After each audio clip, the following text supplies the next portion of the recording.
We've got our words for today. So, what's a bar chart? Who can tell me what a bar chart is? Daisy.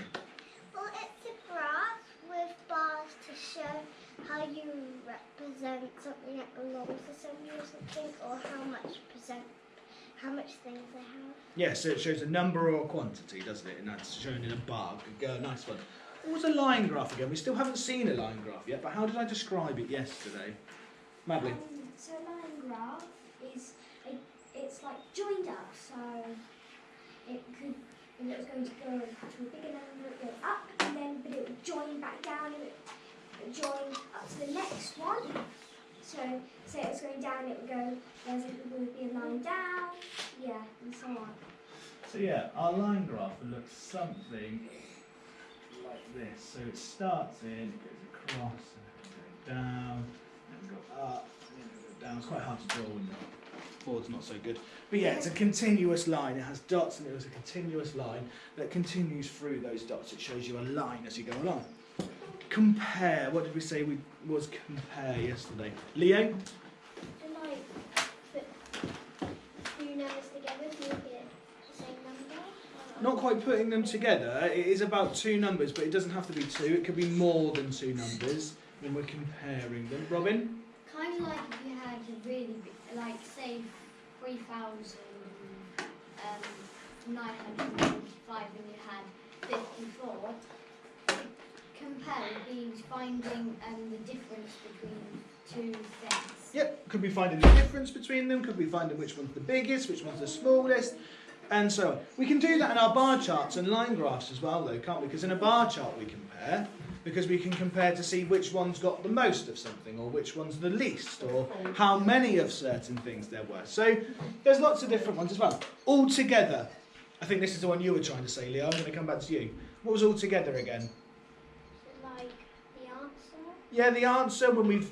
What operation would I have done for all together? Added them together. Good. Okay, so we could add them together and the answer would be all together. Good. What's greater than again, Freya? It's when you have, so if you had 6 and 3, 6 would be greater than 3. Yes, good, fantastic. It's our biggest number, isn't it, that we have. Less than? Ellie Mae? Less than is like, you have like, you're just taking away from a different number. Ooh, can use less than for that, so we could use it for taking away, but also less than's used for something else as well. I like how you've used that in a different context. Madeline? Less than would be one which is smaller than another number. Yeah, we could also use it. It's like comparing something. You could find the one that was less than the other, one that was greater than the other. It's the inverse of greater than. Brilliant, yeah, the inverse of greater than. Nice. Table. Not the thing we're sitting at. What am I on about, Daisy? It's kind of like a grid, and like we did like the zoo one, it goes up, and there's like lines, and there's numbers down that side. And Brilliant, yeah, we have our X and Y axis showing our numbers and our names and all sorts. Yeah, we're going to have a look at some tables as well. Last one, a pictogram. Hints in the name. What's a pictogram? Lily? A pictogram is where you just show pictures instead. Fantastic, yeah, instead of just having numbers. It's kind of exactly like a bar chart, just instead it's got pictures. Yeah, similar to a bar chart, but it's got pictures instead, hasn't it? Well done, good stuff. Well then, let's move on. Going to have a little go at our shared practice class. Skip so far. That's what I want us to do today. So we're going to have a go at this question to start with. Okay. So we're going to have a look at, we've got a farm again, but this time it's a different farm for a different reason. This time we're not looking at tickets, this time we're looking at the number of animals. And again, I've got some different things on this, so we've got to be careful because this time, 1 square equals how many animals? 20 animals. 20 animals. So we might have to think about it because I don't have lots of whole squares, do I? I've got a quarter square and I've got a half a square as well. So they might mean some different numbers. So we're going to have a go on our whiteboards, and those children at home, you can have a go and then come back and find out the answers. Okay, just stop there for a second. What we're going to do is I'm just going to go through these answers and we're going to have a look. Now I'm interested. It's interesting to see how many different answers I've got for things. Can I just ask to put pens down, please, just to make sure you're listening? and focusing this way. Okay. Got some different types of questions here. Okay, so we've got one that's asking just for a number, one that you might ask where we've got to have either a written answer or a number, and then this one here where we're doing that comparing, so taking two numbers, finding out the difference between them. Okay. Well, first of all, before I find out any of these numbers, what do I need to go and check before I start finding out? Because I know how much a whole square is worth. I know a whole square is worth how much? If I've got one whole square, how many animals is it worth? Jacob? 20. But do I know how much a half square is worth? Madeline? 10. Yeah, that means a half square would be worth... I don't know what's going on with this. Not liking it. Would be worth 10. Well, if a half square is worth 10, what would be a quarter square? So a half of a half. So if half is 10, what would be then half of 10? Ella? 5. It would be 5. Good. Fabulous. I haven't got a 3/4 square. If I did have a 3/4 square, how much would my 3/4 square be worth? Remember, to get a 3/4, we've just got to add the half and then a quarter together. It would be worth 15. Yeah. So we know that's 20, and we've got a 10, a 5, and a 15 as well. Well, that's going to help us a lot here, I feel, knowing that. Because let's look at that first one. How many cows are on the farm? Well, I've got 3 whole squares, and then I've got a half square as well. So that's going to be really important to find this out. So, well, how many cows have I got on the farm? If it's 20, I can count in my 20s, can't I? So 20... 40, 60. Hold on, and then I'm just adding 10. So 60 add 10 is 70. 70. So my answer is 70. Oh, this one. Which has the biggest population? Oh, that's a big word at the end. Population. Population is just another word that we ask for the number of. So if I ask for the population of this room, I would just be asking how many people are inside that room. So all this one is basically asking us, which one of the animals has got the most? Which one of the animals have we got the most of? Which one have we got the most of? Jacob? The chickens, How many chickens have we got? 125. Okay, let's count. 20. 40, 60, 80, 100, 120, 125. Good. Nice. I can see that from the number of blocks I've got in my, the number of squares I've got in my chart already. And because I can compare it to the others, I can look through and see that there's not as many. So I know that the biggest population, and this is the one you could have too, I could have chickens. We can say there's 125 of them. That's right. Good. Yeah. Final one. Casca, how many more sheep are on the farm compared to horses? What's it asking me to do? I have to compare them. So horses have 10. There's 10 horses, And sheep have 100. and there's 100 sheep. So there's 90 more. There's 90 more. Yeah, what problem? How could I solve this? What written method could I do to solve it? You could do take away subtraction. Column subtraction. 100 take away 10. Yeah, I could do 100, take away 10. Well, what does that equal? We know it equals 90. We know that there are 90 more sheep than horses on the farm. Fantastic, well done. Well, my next bit you've already done.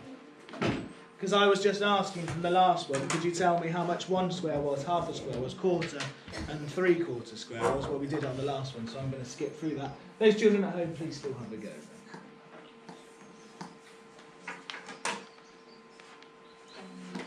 Now, I didn't see anyone do this, but this is something we could get into the habit of. Could you all rub off what you've got on your whiteboards? Draw me a number line, please. Draw me a number line. But this time, my square's changed. This time the square's changed. Because We can use number lines to help us solve what fractions of a picture might be on a pictogram or on a pictogram. So for example on this one, this time I've said if a whole square is now worth 100, what would be the new numbers for a quarter, half and 3/4 square? So you can see I've got 0, well I haven't got a square because 0 would be nothing. Yeah. Whereas I've got this time 100 is a whole square. Well, I would start off by working out what a half a square would be. Half of a square. So it would be half of 100. What's half of 100? 50. Yeah, we know that.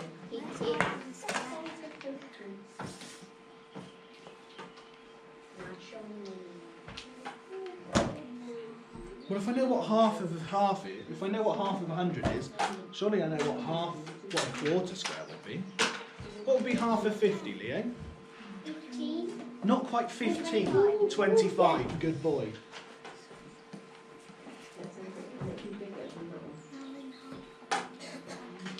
You just have to add 25 up to 15 with 75.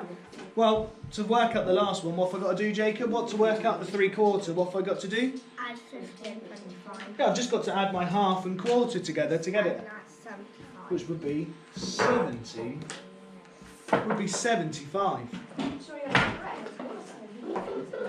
Brilliant, super sus. I'm going to do. Yeah, nice, well done, Freya. I like that. Good. I'm going to do one more. I'm going to do one more.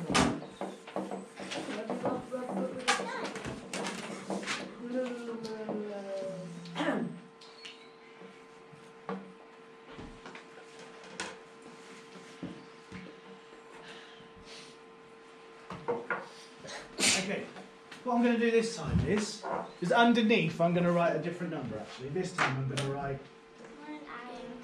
a whole square this time is going to be worth 200. A whole square this time is going to be worth 200. So we've done the top one, we're going to have a go at the bottom one now. A whole square this time is going to be worth 200. So I want you to work out for me what would half a square be, what would a quarter square be, what would a 3/4 square be.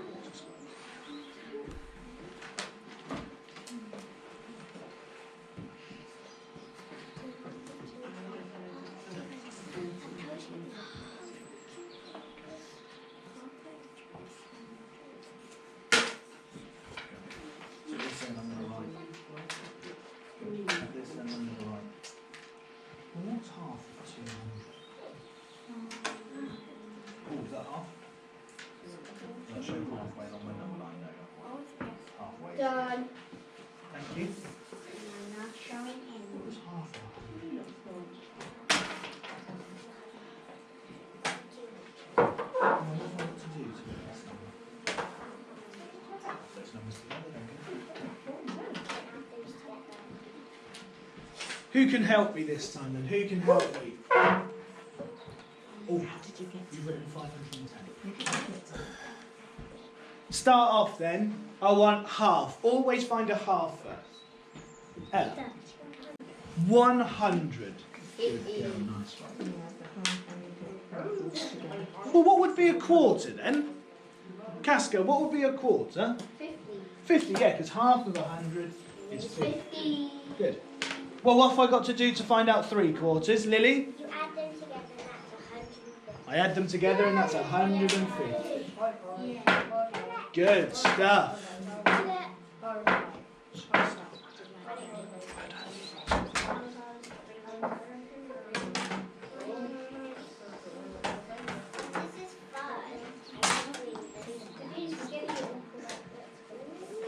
This is fun. Well, this time I've got our independent questions to do. Now what we're going to do is I would like you to, we're going to do them in our books, okay? And I've put on the sheet, I've got a little sheet I'm going to hand out to you as well. And those children at home, you can print this one out to help you. What I've put on the sheet as well is down the side, I've given you a helpful hint, because I've said 1 square is worth how much? 200. So you need to work out what a 3/4, half and a quarter is. And then that will help you to answer these questions. Okay. Wonderful stuff. Okay. Now what we're going to do is we're going to get our books and we're going to do this together. You're going to do this on your own as well. Okay. Those children at home, you can have a go at answering these questions as well, and then come back for the answers. So let's go through the answers together. Now there's one thing that Daisy did at the front here that I really liked, and before she went on and did any of the questions, she worked out the totals of each of the colour cars. Did you do it as well, Madly? Yeah. Super stuff. This is how I would always answer this question. Before I even start doing the answer. Yeah. Fantastic. I have a feeling I didn't record on that last little bit. So just for those children at home, I don't know if you did record it or not, but we'll see. All we did was we worked out how many cars were there on the table together to help us, and then we went through and answered the questions by doing the working out. Okay. Fantastic. Thank you to those children in class. Thank you to those children at home.